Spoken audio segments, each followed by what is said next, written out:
Hello YouTube, we're back again with a new video. I apologize, there's been such a delay between the last video and this one. Life really got away from me there. But to make it up to you, I plan on posting several videos in very quick succession to try and make up for that. So I appreciate your patience, and let's get rocking and rolling. Now, my last video was a second look at France. And so one of the videos that I want to post here is going to continue that line of thought. So we're going to move to the next nation, which is going to be England. Now, for these series of videos, we aren't going with the idea of, well, this is exactly what you should purchase, or you should move, 3 units here or 2 units there. We're looking at overarching strategies. And several countries get to go before England. So let's discuss how things are likely to look. More probable than not, Germany is going to do something against the British Navy.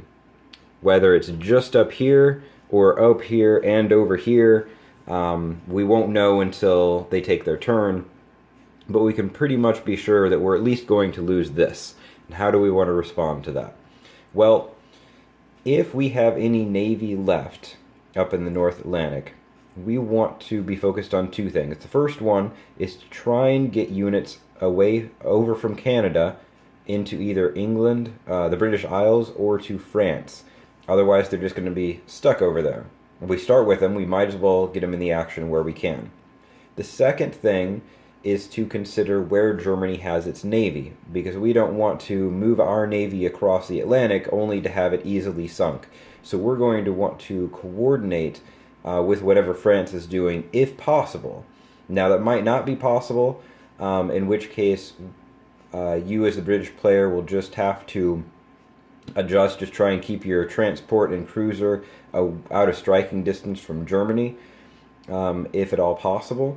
You do have a few minefields along the English Channel there that will slow them down if they try and come through the middle, but they could try and come over the top. So you just want to be very cognizant of that. You don't want to needlessly lose your navy. Now, it's possible that you might not even have any navy, so this is all a moot point, but if you do have something left, if you can, without putting your navy at risk, you want to start shoveling guys across from Canada over into Europe somewhere.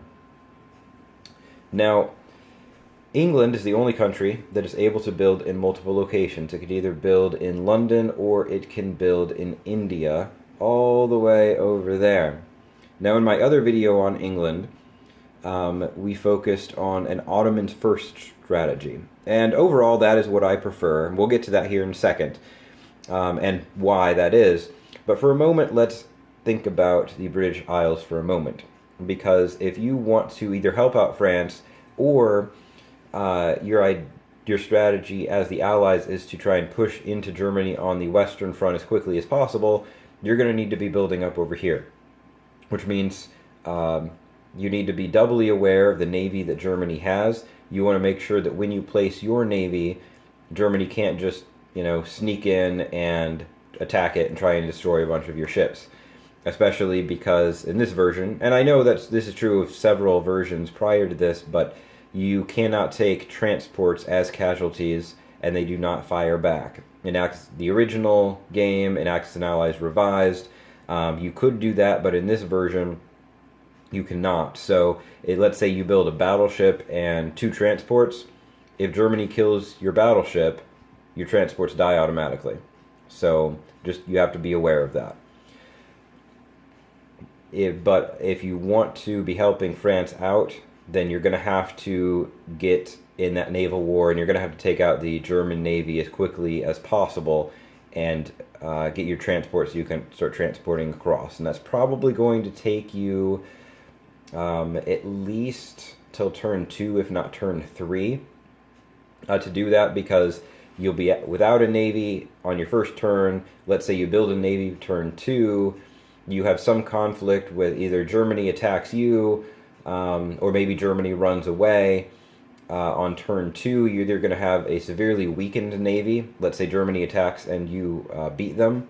You'll have a weakened navy on your turn 2, or if Germany doesn't attack at all and you have to hunt them down, it might be turn 3. I have some concerns about that just because of how things can look on the Russian front with Germany and Austria if they are pursuing a fairly standard strategy of going after Russia and are reasonably coordinated. Russia can be in a lot of pain by turn 3. That's one of the reasons I'm usually hesitant to go with a heavy navy approach. And that's one of the reasons why I prefer to go after the Ottomans if possible. The Ottomans are a weaker country, and you do have some navy. You've got a coastal bombardment with that battleship. You've got a transport over here, transport over there. Plus you have Arabia, which is a neutral that leans towards you. You can really cause the Ottomans a headache very early in game, even if Italy doesn't. I'm sorry, not Italy. Even if Russia doesn't do a whole lot, or France doesn't, move in and do something.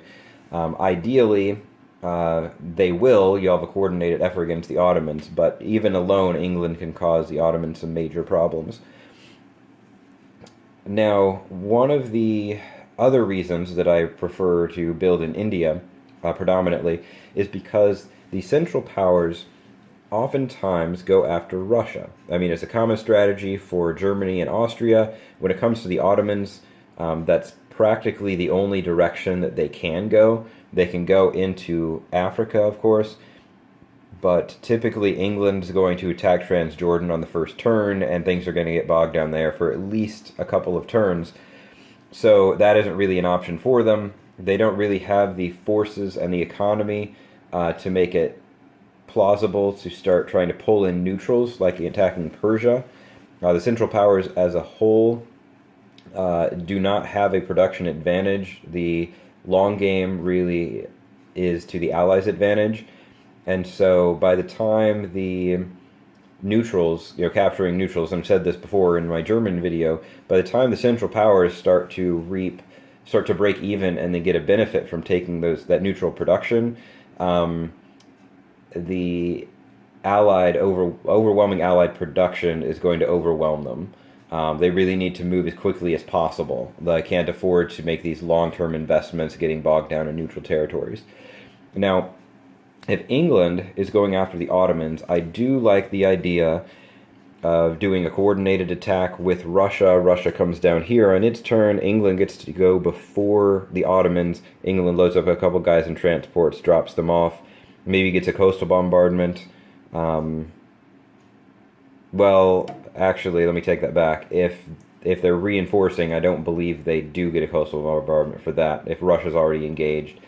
That might be something worth double-checking. But in any case, they can load up some guys, drop them off here. They can get Arabia to threaten this entire southern area. And they can move in here, threatening, or basically bogging things down in Transjordan, possibly taking it on the first turn. So if we're going with an aggressive strategy against the Ottomans, I do like to move into Persia after bogging them down here. That way the Ottomans can't reinforce Persia. Everything else from here can move forward. England either takes it on the first turn or comes very close to it, and then they have a straight shot in to keep fighting the Ottomans and try and keep the battle here in Mesopotamia and away from India. Another thing that this does, by taking Persia, is it allows England to more easily funnel troops into Russia, which is going to be critically important if the Central Powers are doing their standard strategy of taking out Russia first. Even if England does not want to pursue an Ottoman-first strategy, it is still able to help Russia. It can invade through Afghanistan, which actually is a slightly easier battle with the neutral, and it can still get units up here. It takes it slightly longer to get to the front, but then it has this buffer against the Ottomans. The Ottomans probably are not going to try and move across here, especially if England's building a lot in here. They're just going to be thankful there's a buffer, and England can still come around here and swing down. It doesn't take that off the table. It just takes it a little bit longer to get in, puts England in a better position to help Russia, which could be very important. So that is just an overview of what I see as some overarching strategies for England. Hope you enjoyed this video. Again, sorry that it's taken so long to get a new one up. I hope you enjoyed it, and I'll get a few new videos up here very quickly.